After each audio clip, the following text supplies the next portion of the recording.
Hi friends, అందరూ బాగుండారా? అందరూ బాగుండాలి, అందులో నేను ఉండాలి. కొత్తగా ఎవరైనా మన ఛానల్ చూస్తుంటే సబ్స్క్రైబ్ చేయండి, పక్కనే ఉన్న గంట సింబల్ టచ్ చేయండి, లైక్ చేయండి, షేర్ చేయండి.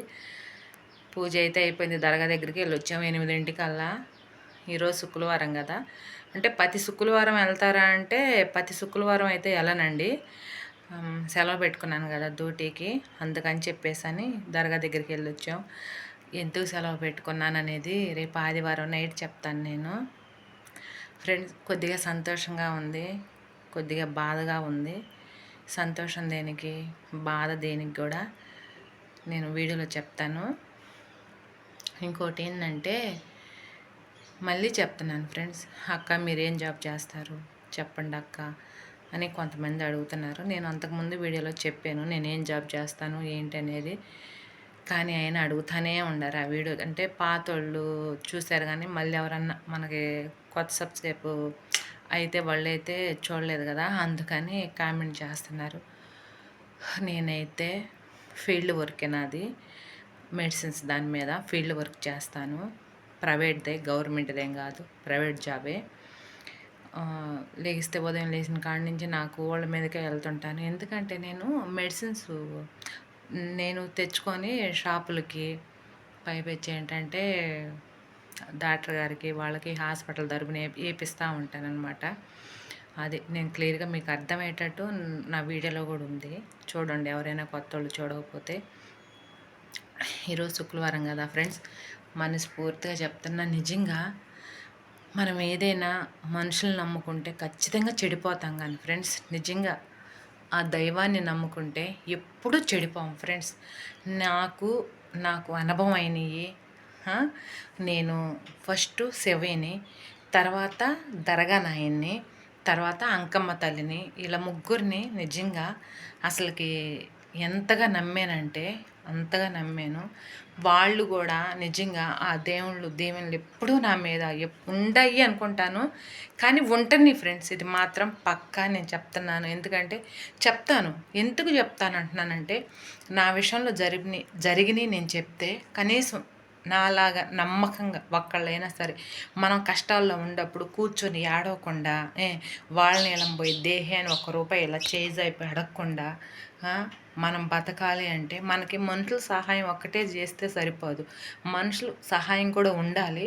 కానీ ఖచ్చితంగా నేను మళ్ళీ చెప్తున్నా, ఆ దైవం ఇది కూడా దేవుళ్ళు కూడా మనకి ఎప్పుడు ఉండాలి. నాకైతే అయితే పూర్తిగా ఉండే ఫ్రెండ్స్. ఎందుకంటే నన్ను తొక్కేయాలి కిందకని చెప్పేసి ఎంతమంది చూస్తున్నారో తెలుసా, చాలామంది చూస్తున్నారు. నన్ను ఎవరైతే కిందకు తొక్కేయాలనుకుంటున్నారో, కానీ ఆ శివయ్య తండ్రి, ఆ అంకమ్మ తల్లి, ఆ బాబా నాయన వల్ల నన్ను ఎప్పుడు ఒక మెట్టు ఇలా పైకి లేపుతానే ఉండారు. నేను అదే అంటుంది, కొంతమంది ఫ్రెండ్స్, అందరినీ నేను అంటలేదు, కొంతమంది గురించే నేను చెప్తున్నాను అనమాట. మాకు తెలిసిన వాళ్ళే కొద్దిగా ఇంకా చెప్పొచ్చు, కానీ తగాదులు అవుతాయి, అందుకని నేను చెప్పదలుచుకోవట్లేదు. మా ఇంట్లో వాళ్ళేనమాట, పరాయి వాళ్ళు ఎవరు కాదు. నాకేందంటే నా అదృష్టం ఏందో చెప్పనా ఫ్రెండ్స్, అర్థం చేసుకునే, బాగా చూసుకునే హస్బెండ్ని దేవుడు నాకు తోడు చేశాడు. అది చాలా హ్యాపీ నేను. అలాగే కొంతమంది కొడుకులను చూస్తుంటే తాగి తందనాలు దొక్కి తల్లిని ఎట్ట మాట్లాడేది కూడా తెలియదు. అలాంటి వాళ్ళని చూస్తే అమ్మో అనిపిస్తుంది. కానీ నా బిడ్డ నిజంగా చాలా గొప్పోడు ఫ్రెండ్స్, నిజంగా చెప్తున్నాను. తల్లిదండ్రుల బాధని అర్థం చేసుకుంటాడు. ఎవరిని, నన్నే కాదు ఎవరిని తుస్కారంగా మాట్లాడు. నాకైతే నోరు తొందరే ఫ్రెండ్స్. నేనైతే చెప్పుకుంటున్నాను, ఎందుకు చెప్పుకుంటున్నానంటే, నన్ను ఎవరైనా ఒక మాట అంటే నేను ఓర్చుకోలేను.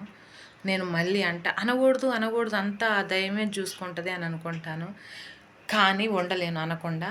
అది నా జోలికి వస్తేనే నేను అంటాను, నా జోలికి ఎవరు రాకపోతే నేను అసలు అనను అనమాట. అది తగ్గించుకోవాలి అనుకుంటా, కానీ తగ్గించుకోలేకపోతున్నా. కానీ నా బిడ్డ అట్ట కాదు, ఎవరైనా ఏదన్నా అన్నా కానీ అన్నీ ఆ దేవుడే చూసుకుంటాడని వదిలేసి వాడి పని వాడు చేసుకుంటా వెళ్తాడు. అసలు నిజంగా అంత మంచి బిడ్డనిచ్చినందుకు దేవుడికి ఎప్పుడూ రుణపడి ఉంటాను. అలాగే నా బాధను అర్థం చేసుకొని నాకు నా వాళ్ళందరూ చీచా అన్న, నా భర్త నేనుండానని చెప్పేసని నా ఎనికెడుతుండి చేయబట్టుకొని ఒక చిన్న పిల్లలా నడిపిస్తున్న నా భర్తకు కూడా నాకు ఆ వరం దేవుడు ఇచ్చిన గొప్పతనం. అందుకే నేను అంటుంది, మనం మనుషులు నమ్ముకుంటే ఎప్పుడైనా చెడిపోతాం, కానీ దేవుని నమ్ముకుంటే ఎప్పుడు చెడిపోం. ఖచ్చితంగా ఇది మాత్రం పక్కా ఫ్రెండ్స్. ఎవరైనా సరే శుక్రవారం పూట చెప్తున్నాను, నిజంగా పూజ చేసుకొని, అది ఎంత గొప్ప వరం అంటే నాకు అంత గొప్ప వరం. ఇకపోతే ఏంటంటే, అసలు నేను ఫస్ట్ స్టార్టింగ్ నాకు దండం పెట్టడం కూడా తెలియదు దేవుళ్ళకి. నాకు పెళ్ళి కాకముందు అయితే ఫ్రెండ్స్ నిజంగా చెప్తున్నా, ఒక దేవుడికి వెళ్ళి దండం పెడదామే, లేదా ఏదన్నా మొక్కుందామే అన్న ఆలోచనలే నాకైతే లేవు ఫ్రెండ్స్. లేదు, పెళ్ళి కాకముందు. పెళ్ళైన తర్వాత వచ్చే కష్టాలను బట్టి, మన ఇంట్లో వాళ్ళనే మాటలను బట్టి, అసలు మైండ్ బాగలేక చూద్దాం అని చెప్పేసని దేవుళ్ళని అప్పుడే చేతులు ఎత్తి ఇట్ట దండం పెట్టడం స్టార్ట్ చేశాను. కానీ ఒక్కటైతే చెప్తాను ఫ్రెండ్స్, మనం ఏదన్నా ఒక షాప్కి వెళ్తే ఒక వస్తువు కొనుక్కోవాలి అంటే ఒకటికి 10 సార్లు ఆ వస్తువుని తిరగేసి బాల్లేసి చూసి కొనుక్కుంటాం కదా మనం. దేవుడు కూడా అంతే ఫ్రెండ్స్. నేను చెప్తున్నాను, మనం దేవుని నమ్ముకున్న తర్వాత మనం పెట్టే కష్టాలకి ఉంటారా, నిలబడతారా, నిలబడలేరా అని కష్టాలు పెడతారు.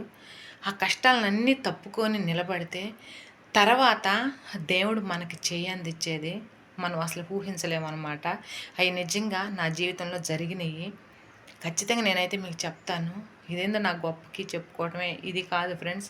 నిజంగా ఏ దేవుడైనా సరే, చర్చికి వెళ్ళేవాళ్ళు కానీ, ఏ మతమైనా, ఒక మతము ఒక దేవుడు అనేది ఏం లేదు ఫ్రెండ్స్. ఏ దేవుడైనా సరే, ఏదైనా సరే, ఎవరికి ఇష్టమైన దేవుళ్ళని వాళ్ళని మనస్ఫూర్తిగా కొలిస్తే ఏ దేవుడైనా సరే ఖచ్చితంగా చెయ్యి అయితే మనకు అందిస్తాడు. అదే ఆ రకంగా మీరు మనుషుల్ని నమ్ముకుంటే పాత లోకానికి తొక్కేయాలని చూస్తారు ఫ్రెండ్స్. ఖచ్చితంగా ఇదైతే నా విషయంలో జరిగింది కాబట్టి నేను చెప్తున్నాను. నాలాగా ఎవరు ఇబ్బంది పడకూడదు అని నేను చెప్తున్నాను. ఇంకొకటి, డబ్బులు ఉన్నాయనుకో మీ దగ్గర, పాల బేడ వెనకేసుకోండి. తల్లి తండ్రి అని చెప్పేసని, అక్క చెల్లెళ్ళు అన్నదమ్ముళ్ళని ఎవరు ఫ్యామిలీలో ఎవరైనా సరే దయచేసి డబ్బులు మాత్రం ఎవరికి పట్టి మాకండి. ఎందుకు చెప్తున్నానంటే నేను చాలా నష్టపోయి ఉన్నాను. అది అందుకనే చెప్తున్నాను. ఇక చెప్పాలంటే డబ్బులు ఉన్నప్పుడు అందరం మనవాళ్ళే ఫ్రెండ్స్. ఎప్పుడైతే నువ్వు కష్టాల్లో ఉంటావో దూరం దూరం దూరం పెట్టేస్తారు. ఎందుకంటే మోయం దగ్గరికి వస్తే డబ్బులు అడిగిద్దేమోనని మన సొమ్ము తిన్నోళ్ళే. ఒక్క మాటతో చెప్పాలంటే ఫ్రెండ్స్, మన కన్న తల్లి అయినా సరే డబ్బులు ఉంటేనే, డబ్బులు లేదంటే తనను కదిలిస్తే డబ్బులు అడిగితేనని నేగ్గా బయటికి తప్పుకుంటారు. అందుకనే చెప్తున్నాను, మీ దగ్గర మీకు సత్తాయించే ఓపిక ఉండి డబ్బులు సంపాదిస్తుంటే విచ్చలవిడిగా ఖర్చు పెట్టుకోకుండా, విచ్చలవిడిగా అంత మనోళ్ళని నమ్మి దయచేసి ఎవరికి పట్టి మాకండి. లాస్ట్కి మిమ్మల్ని కన్న తల్లి అయినా సరే పట్టియొద్దు. ఈ రోజుల్లో చాలామందికి నేను చూస్తున్నాను ఫ్రెండ్స్, బయటోళ్ళు ఇంట్లో వాళ్ళే కాదు, కన్న తల్లే శత్రువులు అవుతున్నారు. కొంతమందినే నేను రాత్రి వేళలో కూడా చెప్పాను, కొంతమంది, అందరికీ కాదు, కొంతమంది తల్లులు కూతుర్లకు కానీ కొడుకులకు కానీ శత్రువులు అయిపోతున్నారు. డబ్బు ఇచ్చినంత చెప్పే డబ్బు లేదంటే పో ఏం చేస్తున్నామని. అది ఇంకోటి ఏంటంటే, కూతురు కాపురాలు తీయడానికి కూడా సిద్ధపడుతున్నారు తల్లులు. ఎందుకంటే వాళ్ళు పచ్చంగా ఉంటే డబ్బులు రావు కదా, బయటికి పోతే వాళ్ళు ఇడిపోతే డబ్బులు వస్తాయి కదా అని. ఇది పక్కా నేను శుక్రవారం పూట చెప్తున్నాను ఫ్రెండ్స్, బాబా సాక్షిగా చెప్తున్నా. అలాంటి తల్లులు కూడా ఉన్నారు, నమ్మమాకండి. మీ భర్త ఎలాంటోడో ఖచ్చితంగా మీరు అర్థం చేసుకోండి. ఆ మగోళ్ళకి కూడా భార్య ఎలాంటిదో అర్థం చేసుకోవాలి. చెప్పుడు మాటలిని చెడిపోయిన వాళ్ళు చాలామంది ఉన్నారు. బయట వాళ్ళు చెప్పేదానికి ఇంట్లో వాళ్ళు చెప్పేదానికి చాలా తేడా ఉంటుంది ఫ్రెండ్స్. అది జరిగింది కాబట్టే చెప్తున్నాను, మళ్ళీ మళ్ళీ చెప్తున్నాను. దేవుళ్ళు నమ్ముకోండి, ఎప్పుడు చెడిపోరు, మంచిగా ఉంటారు. నా విషయంలో అసలుకి ఏం జరిగింది, నేను ఎందుకు శివయ్యని నమ్ముకోవాల్సి వచ్చింది, అలాగే అంకమ్మ తల్లిని ఎందుకు నమ్మాను, బాబాని శుక్రవారం పూట, నేను శుక్రవారం పూట ఇంటి ముందు ముగ్గు కూడా ఫ్రెండ్స్ మొత్తం ఆయనకే వదిలేసాను. శుక్రవారం మాత్రం ఆయనకే దండం పెట్టుకుంటా, బొట్టు కూడా పెట్టుకును. కాకపోతే ఈ బూది గంధం ఒకటే పెట్టుకుంటా, కుంకుమ కానీ నల్ల బొట్టు పిల్ల కానీ ఇంకేదైనా సరే పెట్టుకోను, లేకపోతే బొట్టు లేకుండా ఉంటాను. ఇది ఎందుకు ఇలా అనేది నేను మళ్ళీ రేపటి వీడియోలో ఖచ్చితంగా చెప్తాను ఫ్రెండ్స్. ఓకేనా, బాయ్.